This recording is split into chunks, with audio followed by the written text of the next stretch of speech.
पाटण तालुक्यातल्याच प्रवेश झाले, पण कराड दक्षिण मध्ये काही प्रवेश लवकर होतील. प्राथमिक चर्चा सुरू आहे. आमच्या नेत्यांच्या बरोबर सुद्धा त्यांची चर्चा झालेली आहे आणि नेत्यांचा ग्रीन सिग्नल मिळालेला आहे. लवकरच ती सुद्धा होईल. मध्यंतरी कराडच्या नगरसेविका काही शिवसेनेचे नगर एकच गेल्या, एकच का हो, एकच नगरसेविका ज्या आमच्या बरोबर होत्या त्या गेल्या. बाकी सगळे नगरसेवक आमच्या बरोबर आहेत.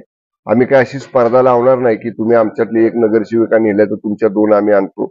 मला ते काय अवघड नाही करायचं म्हटलं तर, पण मला ती स्पर्धा आमच्यात करायची नाही महायुतीमध्ये. त्यामुळे आम्ही संयमी आहोत. पण अशीच भूमिका जर मित्रपक्षांची राहिली तर मग आम्हालाही आमच्या पद्धतीची भूमिका आम्हाला घ्यावी लागेल. जिल्ह्यामध्ये महायुतीच्या माध्यमातून लढण्याचा प्रयत्न करू, परंतु यश येईल का नाही हे का ठरवेल असं अतुल भोसले यांनी परवा म्हटलेलं. आमचे प्रयत्न सुरू आहेत.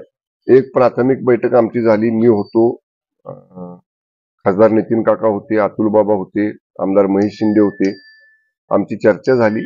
आमचं एक नक्की ठरलं की त्या विधानसभा मतदारसंघात आपण त्या आमदारांचं म्हणणं पहिल्यांदा विचारात घेतलं पाहिजे, त्यांचं काय मत आहे. आणि मग त्याप्रमाणे पुन्हा राहिलेले आमचे जे काय तिन्ही मंत्री महोदय नव्हते त्या बैठकीला, अतुल बाबा तिघांची वेळ घेणार आहेत. ते तिघांची एकत्र वेळ घेऊन आम्ही परत एकदा बसू. आमचा प्रयत्न राहील जिथं शक्य आहे तिथं महायुती करायची. पण समजा नाही झाली तर मैत्रीपूर्ण लढू. वादविवाद नको, ओढाताणी नको, खेचाखिची नको, अशी माझी तरी भूमिका आहे पालकमंत्री म्हणून.